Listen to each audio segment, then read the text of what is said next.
السلام علیکم ورحمۃ اللہ وبرکاتہ۔ عالم اسلام کے مسلمانوں کے لیے خوشخبری۔ شہر حیدرآباد کی مشہور و معروف دینی اقامتی ہمہ وقتی درسگاہ جامعہ انواریہ کے زیر اہتمام قرآن مجید کی تفسیر کے علاوہ حدیث شریف و فقہ کی مشہور و معروف معتبر و مستند صحیحہ ستہ کو ملا کر جملہ 25 کتابوں کی ویڈیو ریکارڈنگ کا سلسلہ شروع ہو چکا ہے۔ اسی کی ایک سنہری کڑی جامع ترمذی شریف کا درس بھی ہے جو الحمدللہ جاری و ساری ہے۔ بیات شیخ المشائخ حضرت سید محمد عبد القدیر الحسینی المعروف نورانی پاشا رحمۃ اللہ علیہ، بانی و فاؤنڈر جامعہ انواریہ و باب العلم انواریہ ایجوکیشنل سوسائٹی حیدرآباد۔ سب سے پہلے عربی عبارت پڑھی جائے گی، ترجمہ کیا جائے گا، پھر مختصر سی تشریح بیان کی جائے گی تاکہ احکام شریعت سمجھنے میں آسانی ہو۔ اللہ تعالیٰ سے دعا ہے کہ وہ ہم کو سننے اور سنانے سے زیادہ احکام شریعت پر عمل کرنے کی توفیق عطا فرمائے، آمین۔ قرات کے ابواب کی یہ دوسری نشست ہے۔ حدیث نمبر 3058 سے ہم شروع کر رہے ہیں۔ بسم اللہ الرحمن الرحیم۔ حدثنا حناد حدثنا ابو معاویہ عن الاعمش عن ابراہیم عن علقمہ قال قدمنا الشام فاتانا ابو الدرداء فقال فيكم احد يقرأ على قراءة عبد الله قال فاشاروا الي فقلت نعم قال كيف سمعت عبد الله يقرأ هذه الآية والليل اذا يغشى قال قلت سمعته يقرأها والليل اذا يغشى والذكر والانثى فقال ابو الدرداء وانا والله هكذا سمعت رسول الله صلى الله عليه وسلم وهو يقرأها وهؤلاء يريدونني ان اقرأها وما خلق فلا اتابعهم هذا حديث حسن صحيح وهكذا قراءة عبد الله بن مسعود والليل اذا يغشى والنهار اذا تجلى والذكر والانثى۔ حضرت علقمہ رضی اللہ عنہ فرماتے ہیں ہم جب شام گئے، ملک شام گئے، تو حضرت ابو الدرداء رضی اللہ عنہ ہمارے پاس تشریف لائے اور پوچھا کیا تم میں سے کوئی حضرت عبداللہ بن مسعود کی قرات پڑھ سکتا ہے؟ فرماتے ہیں میرے ساتھیوں نے میری طرف اشارہ کیا، میں نے کہا ہاں میں پڑھ سکتا ہوں۔ انہوں نے پوچھا تم نے حضرت عبداللہ بن مسعود رضی اللہ عنہ سے یہ آیت واللیل اذا یغشی کس طرح سنی ہے؟ سورہ لیل واللیل اذا یغشی کس طرح سنی ہے؟ فرماتے ہیں میں نے کہا، کون بول رہا ہے؟ علقمہ۔ میں نے کہا میں نے اس طرح سنی ہے واللیل اذا یغشی والنہار اذا تجلی والذکر والانثی، قسم ہے رات کی جب وہ چھا جائے، والنہار اذا تجلی، اور قسم ہے دن کی جب وہ روشن ہو جائے، ظاہر ہو جائے، اور مرد اور عورت کی قسم۔ حضرت ابو الدرداء فرماتے ہیں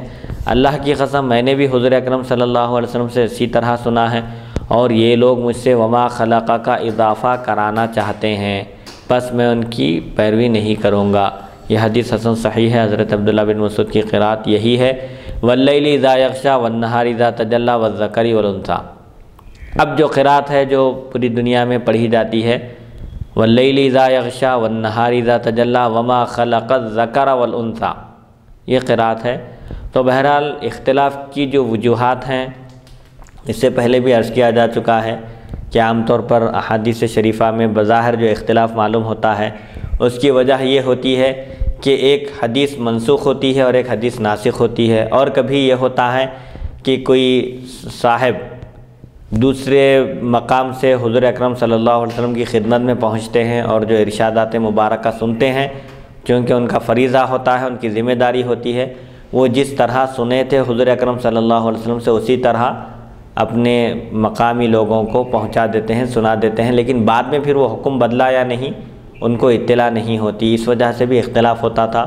اور بہت ساری چیزوں میں حضور اکرم صلی اللہ علیہ وسلم نے کسی کو کسی چیز کی اجازت دی اور کسی کو نہیں دی، تو یہ ان کے احوال کے لحاظ سے تھا، جس کے لیے آپ جو مناسب سمجھتے تھے وہ تلقین فرماتے تھے۔ جیسا کہ ایک صحابی حالت روزہ میں بیوی کو بوسہ دینے کے بارے میں اجازت طلب کیے، حضور سے پوچھے تو حضور ایک صاحب کو اجازت دیے، بوسہ مانے کس کرنے سے ایک صاحب کو روک دیے اور ایک کو اجازت دیے، تو جن کو روک دیا گیا وہ نوجوان تھے اور جن کو اجازت دی گئی وہ بوڑھے تھے۔ تو ایسے اختلافات جو بظاہر ہم کو نظر آتے ہیں اس کی وجوہات یہ ہو سکتی ہیں۔ تو اب ایسے ہی اس قرات میں جو عبداللہ بن مسعود رضی اللہ عنہ کی قرات ہے کہ واللیل اذا یغشی والنہار اذا تجلی والذکر والانثی ہے، تو اہل حدیث جو بخاری شریف پر عمل کرنے کا دعویٰ کرتے ہیں غیر مقلدین، وہ لوگ بھی یہ قرات نہیں پڑھتے، وما خلق الذکر والانثی پڑھتے، جبکہ بخاری شریف میں بھی خود والذکر والانثی ہے۔ تو اسے معلوم ہوتا ہے کہ بخاری شریف میں امام بخاری رحمۃ اللہ علیہ نے جو احادیث شریفہ بیان کی ہیں ضروری نہیں ہے کہ ان کے علاوہ جو احادیث شریفہ ہو وہ صحیح نہ ہو، غلط ہوں یا ضعیف ہوں، ایسا نہیں ہے، بلکہ امام بخاری خود فرماتے ہیں کہ میں نے بہت ساری صحیح احادیث کو چھوڑ دیا ہے، میرا مقصد کچھ اور تھا، میں نے صرف چند احادیث کو جمع کیا ہے، اور میرا یہ دعویٰ نہیں ہے کہ بخاری شریف میں جو حدیثیں ہیں وہی حدیثیں صحیح ہے اور اس کے علاوہ جو ہے وہ ضعیف ہیں۔ تو بہرحال جو لوگ غیر مقلد ہونے کا دعویٰ کرتے ہیں، اپنے آپ کو امام بخاری کا مقلد اور متبع کہتے ہیں اور بخاری شریف کی حدیثوں پر عمل کا دعویٰ رکھتے ہیں، وہ لوگ بھی جب تلاوت کرتے ہیں تو واللیل اذا یغشی والنہار اذا تجلی والذکر والانثی نہیں پڑھتے، بلکہ وما خلق الذکر والانثی پڑھتے ہیں۔ تو یعنی اپنے دعوے میں جھوٹے اور غلط ثابت ہو رہے ہیں۔ جی، تو یعنی پھر مطلب ان کو چاہیے کہ صرف بخاری نہیں بلکہ جتنے احادیث ہیں ان احادیث کو صحیح ماننا چاہیے اور اس کو قبول کرنا چاہیے، اس پر عمل کرنا چاہیے، جی، یعنی تو پھر بخاری شریف کو بھی نہیں ماننا چاہیے۔ جی، یہی بات ثابت ہے۔ ہاں، کیونکہ اب اکثر رجحان یہ ہو گیا ہے کہ آدمی صرف اپنے مطلب کی بات لے لیتا ہے، اور جہاں اس کے خلاف کوئی بات آتی ہے تو فوراً وہاں پر مکر جاتا ہے یا انکار کر جاتا ہے یا ماننے سے باز آ جاتا ہے، رک جاتا ہے۔ اسی لیے اللہ تعالیٰ فرماتا ہے افتؤمنون ببعض الکتاب وتکفرون ببعض، مانو تو پورا مانو ورنہ پورا انکار کر دو۔ بعض باتوں کو مان رہے ہیں اور بعض باتوں کو جہاں خواہش نفس کے خلاف ہو رہی ہے وہاں پر انکار کر رہے ہیں، ایسا نہیں ہونا چاہیے۔ حدیث نمبر 3059، حدثنا عبد بن حمید حدثنا عبید اللہ عن اسرائیل عن ابی اسحاق عن عبد الرحمن بن یزید عن عبد اللہ بن مسعود قال اقرأنی رسول اللہ صلی اللہ علیہ وسلم انی انا الرزاق ذو القوة المتین، ھذا حدیث حسن صحیح۔ حضرت عبداللہ بن مسعود رضی اللہ عنہ سے روایت ہے، فرماتے ہیں مجھے نبی کریم صلی اللہ علیہ وسلم نے سورہ ذاریات کی ایک آیت ہے ان اللہ هو الرزاق ذو القوة المتین، یقیناً اللہ تعالیٰ ہی خوب روزی عطا فرمانے والا، زبردست طاقت والا ہے۔ تو ان اللہ هو الرزاق کے بجائے حضور اکرم صلی اللہ علیہ وسلم نے حضرت عبداللہ بن مسعود رضی اللہ عنہ کو اس طرح پڑھایا کہ انی انا الرزاق ذو القوة المتین، یقیناً میں ہی رزاق ہوں، خوب روزی دینے والا ہوں اور زبردست مضبوط قوت والا ہوں۔ تو بہرحال معنی میں کوئی فرق نہیں پڑتا، جہاں ان اللہ هو الرزاق ہے، اب جو قرات ہے مشہور وہی ہے، اب انی انا الرزاق یہاں اللہ تعالیٰ فرما رہا ہے اپنے بارے میں کہ میں ہی خوب روزی عطا کرنے والا ہوں، زبردست مضبوط قوت والا ہوں۔ یہ حدیث حسن صحیح ہے۔ حدیث نمبر 3060، حدثنا ابو زرعۃ والفضل بن ابی طالب وغیر واحد قالوا حدثنا الحسن بن بشر عن الحكم بن عبد الملك عن قتادة عن عمران بن حسین ان النبي صلی اللہ علیہ وسلم قرأ وترى الناس سکارى وما هم بسکارى هذا حدیث حسن وهكذا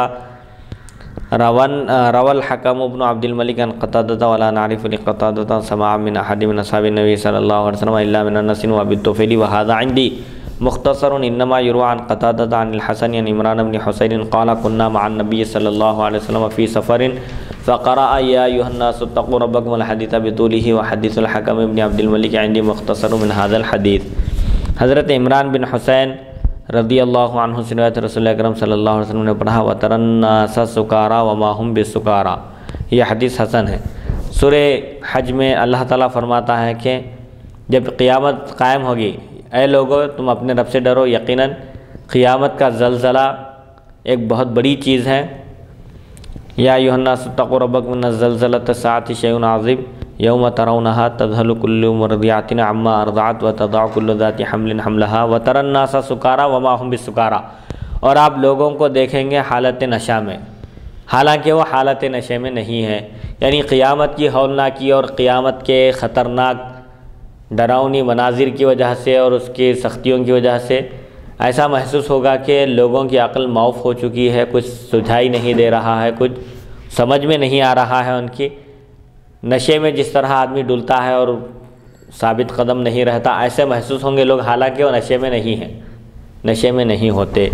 تو یہ بھی ایک قرات ہے، یہ حدیث حسن ہے۔ حکم بن عبد الملک نے حضرت قتادہ رضی اللہ عنہ سے اسی طرح روایت کیا، حضرت قتادہ، حضرت انس کسی اور ابو الطفیل رضی اللہ عنہما کے سوا کسی دوسرے صحابی سے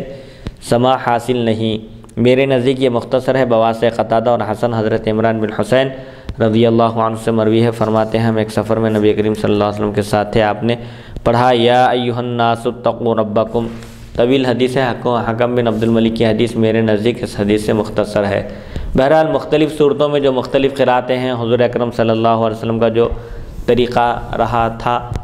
اس کو بیان کر رہے ہیں صحابہ اکرام۔ حدیث نمبر 3061، حدثنا محمد بن غیلان حدثنا ابو داود انبأنا شعبۃ عن منصور قال سمعت ابا وائل عن عبد الله عن النبي صلی اللہ علیہ وسلم قال بئس ما لأحدهم او لأحدكم ان يقول نسيت آیۃ کیت وکیت بل هو نسي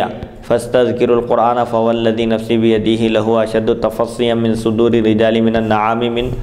عقله هذا حدیث حسن صحیح۔ حضرت عبداللہ رضی اللہ عنہ سے روایت ہے، نبی کریم صلی اللہ علیہ وسلم نے ارشاد فرمایا،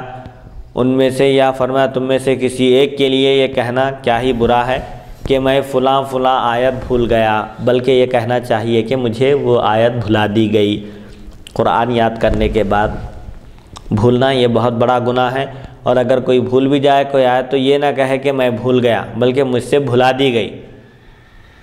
قرآن یاد کرنے کی کوشش کرو، قرآن کا مذاکرہ کرو، اس کو پڑھتے رہو۔ قسم ہے اس ذات کی جس کے قبضہ قدرت میں میری جان ہے، یہ لوگوں کے سینوں سے اس سے بھی زیادہ تیز نکل جانے والا ہے جتنا جانور اپنی رسی توڑ کر بھاگتے ہیں۔ یعنی جانوروں کو جس طرح رسی سے باندھ کر رکھا جاتا ہے، اس کے باوجود وہ فرار ہونے کی کوشش میں رہتے ہیں، رسی توڑا کر بھاگنا چاہتے ہیں، تو ایسے ہی کلام الہی بھی انسانوں کے سینوں میں جو محفوظ ہے اللہ کی توفیق اور اس کی مدد سے، جو سینوں میں کلام الہی ہے، اگر یاد نہیں کریں گے، پڑھیں گے نہیں، ربط میں نہیں رہیں گے تو قرآن بھی ایسے ہی سینے سے نکل جائے گا اور یاد نہیں رہے گا۔ قرآن یاد کرنے کے بعد اس کو یاد رکھنا یہ انتہائی ضروری ہے۔ اس کی حفاظت کا طریقہ یہ ہے کہ تلاوت کا سلسلہ جاری رکھا جائے، روزانہ تلاوت کی جائے تاکہ قرآن مجید جو یاد کیا گیا ہے وہ محفوظ رہے سینے میں اور پکا یاد رہے۔ حدیث نمبر 3062، باب ما جاء ان القرآن انزل على 7 احرف، حدثنا احمد بن منیع حدثنا الحسن بن موسى حدثنا شیبان بن عاصم بن زر بن حبیش عن ابی بن کعب قال لقي رسول اللہ صلی اللہ علیہ وسلم جبرائیل فقال یا جبرائیل انی بعثت الى امت امیین منهم العجوز والشیخ الکبیر والغلام والجاریۃ والرجل الذی لم يقرأ کتابا قط قال یا محمد ان القرآن انزل على 7 احرف وفي الباب عن عمرو بن عن عمر وحذیفة بن الیمان وابی ہریرہ وام ایوب وهي امرأة ابی ایوب الانصاری وسمرۃ وابن عباس وابی جہیم بن الحارث بن سمۃ هذا حدیث حسن صحیح وقد روی عن ابی بن کعب من غیر وجہ۔ یہ بیان اس حکم کا جو آیا ہے کہ قرآن مجید 7 حروف پر نازل کیا گیا ہے۔ حضرت ابی بن کعب رضی اللہ عنہ سے روایت ہے، نبی کریم صلی اللہ علیہ وسلم سے حضرت جبرائیل علیہ السلام نے ملاقات کی تو آپ نے پوچھا ہے جبرائیل مجھے ان پڑھ امت کی طرف بھیجا گیا ہے، ایسی امت کی طرف مجھے مبعوث کیا گیا ہے جو لکھنا پڑھنا نہیں جانتی، ان میں بوڑھی عورتیں بھی ہیں اور بوڑھے مرد بھی، بچے بھی ہیں اور بچیاں بھی، اور ایسے آدمی بھی ہیں جنہوں نے کبھی کوئی کتاب ہی نہیں پڑھی۔ اب قرآن کیسے پڑھیں گے؟ ایک ایسی قوم ہے جو نہ لکھنا جانتی ہے نہ پڑھنا جانتی ہے، بوڑھے بھی ہیں، بچے بھی ہیں، بوڑھیاں بھی ہیں اس میں، اور ایسے اشخاص بھی ہیں جو آج تک کبھی کوئی کتاب نہیں پڑھے، جن کو پڑھنا بالکل ہی نہیں آتا۔ انہوں نے عرض کیا یا رسول اللہ صلی اللہ علیہ وسلم، کون؟ جبرائیل علیہ السلام نے عرض کیا کہ یا رسول اللہ صلی اللہ علیہ وسلم قرآن مجید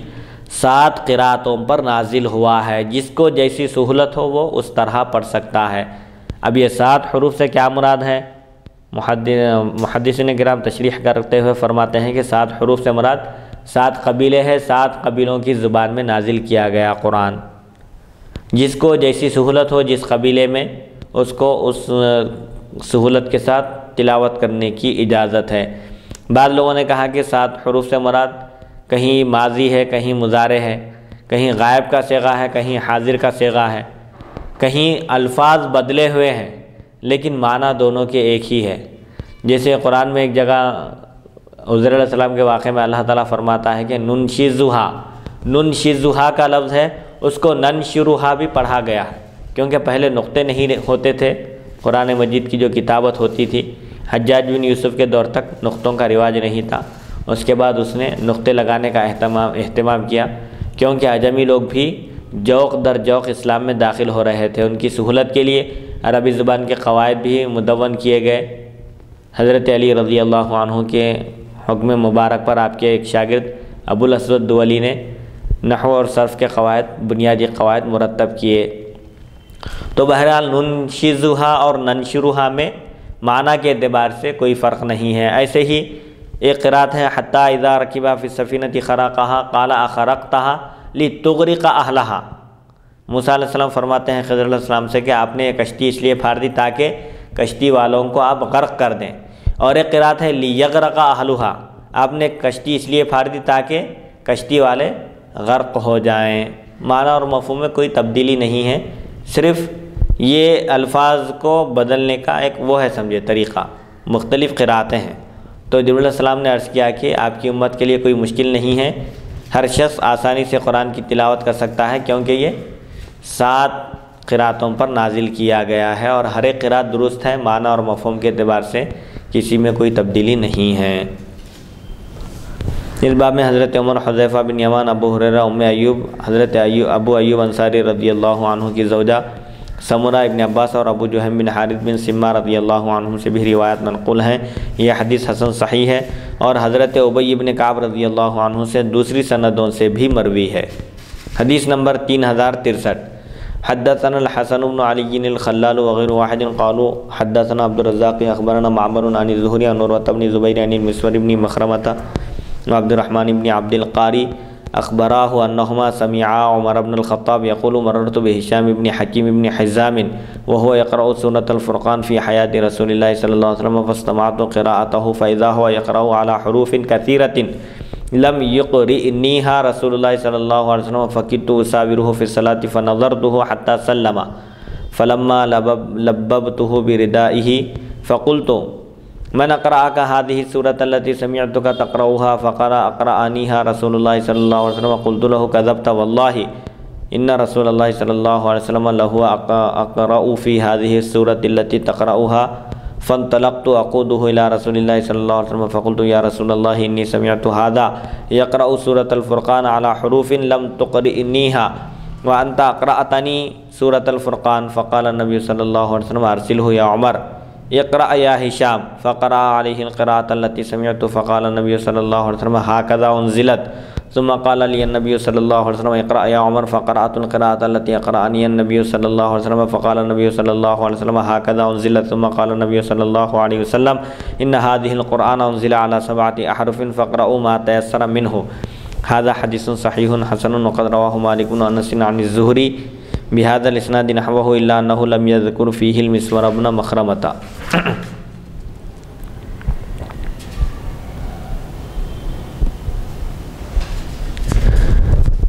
حضرت عمر بن خطاب رضی اللہ عنہ فرماتے ہیں میں ہشام بن حکیم بن حزام رضی اللہ عنہ کے پاس سے گزرا اور وہ سورہ فرقان پڑھ رہے تھے۔ اس وقت نبی کریم صلی اللہ علیہ وسلم ظاہری زندگی سے باحیات تھے، یعنی حضور اکرم صلی اللہ علیہ وسلم کا عہد مبارک ہے۔ حضرت عمر رضی اللہ عنہ کا گزر ہوا ہشام بن حکیم بن حزام کے پاس سے، اس حال میں کہ وہ سورہ فرقان کی تلاوت کر رہے تھے رسول اکرم صلی اللہ علیہ وسلم کی حیات طیبہ میں۔ پس میں نے ان کی قرات غور سے سنی تو معلوم ہوا کہ وہ کئی ایسے حروف پر قرآن پڑھ رہے ہیں جو حضور اکرم صلی اللہ علیہ وسلم نے مجھے نہیں سکھائے تھے۔ مختلف قراتیں پڑھ رہے ہیں نماز میں،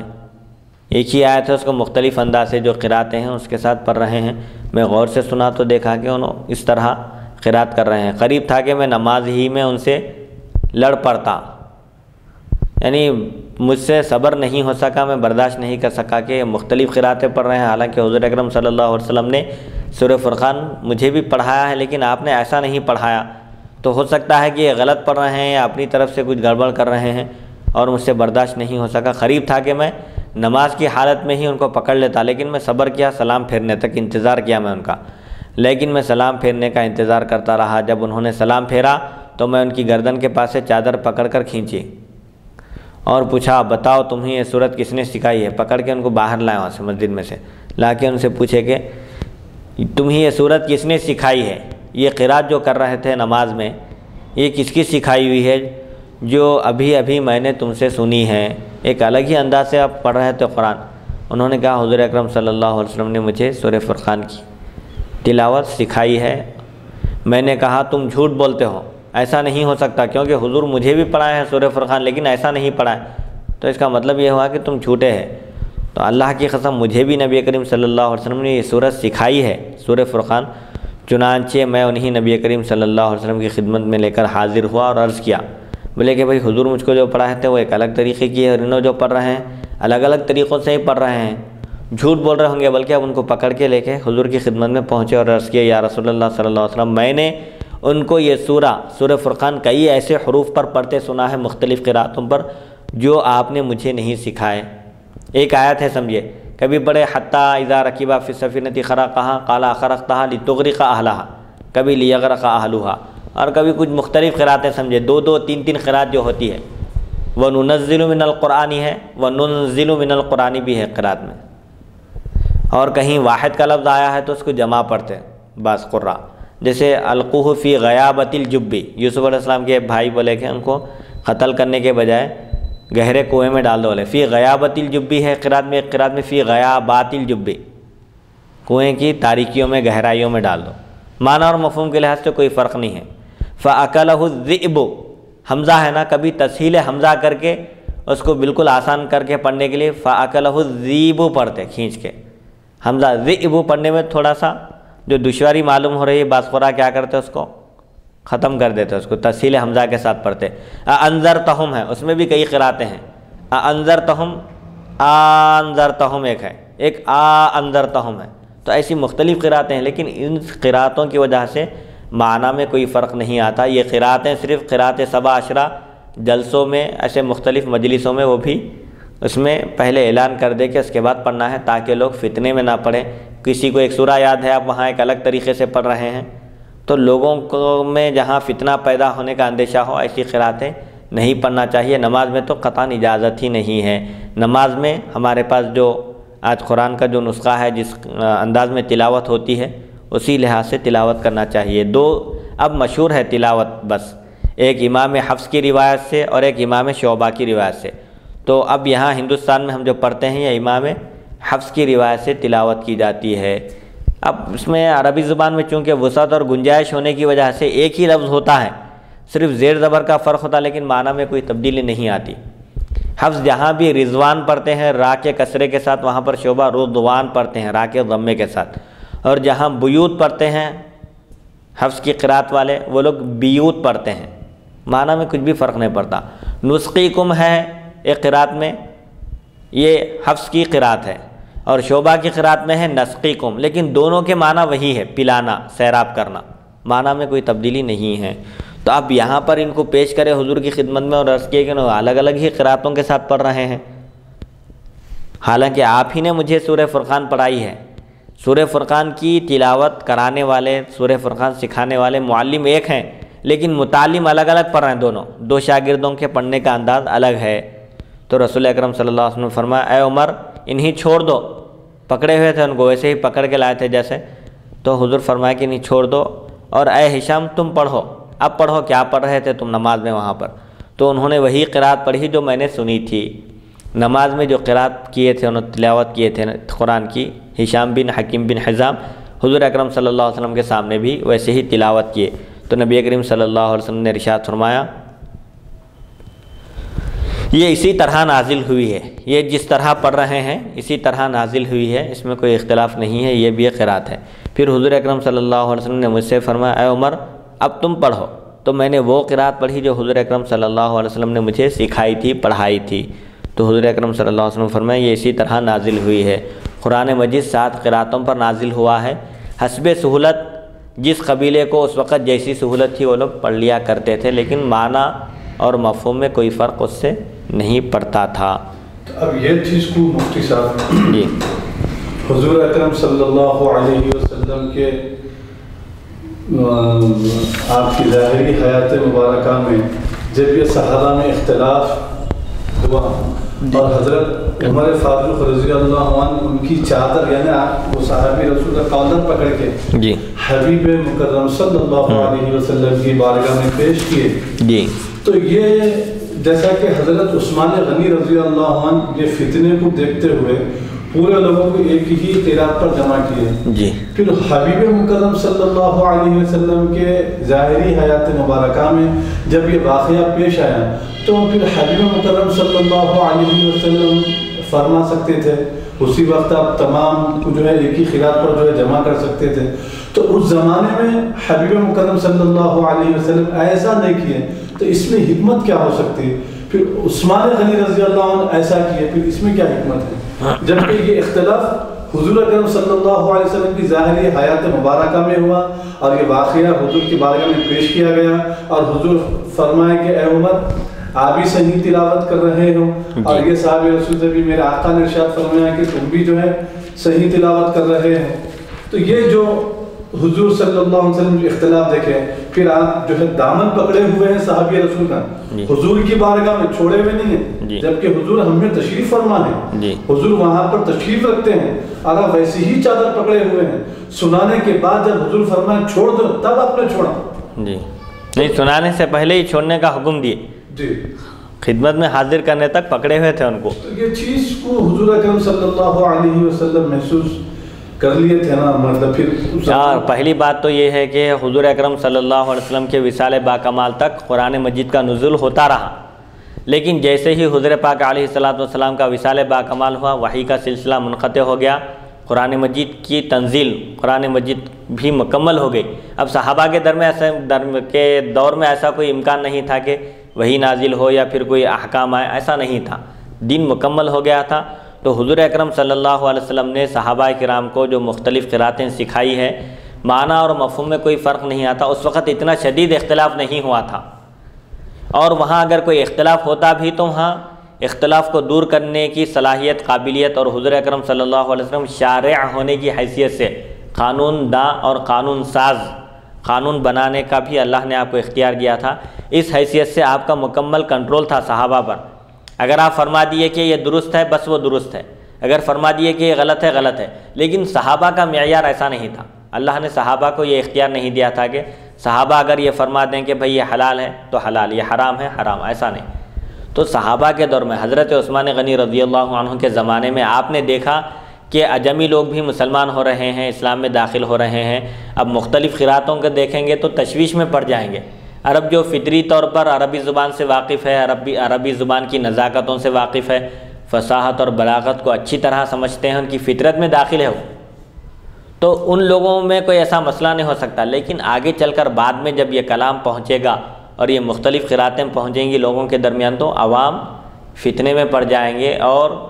تذبذب کا شکار ہو جائیں گے. اسی لیے حضرت عمر رضی اللہ عنہ بھی فرمایا, ایک مسئلہ پیش آیا تھا صحابہ کے درمیان, تو صحابہ میں خود اختلاف ہوا, تو فرمایا کہ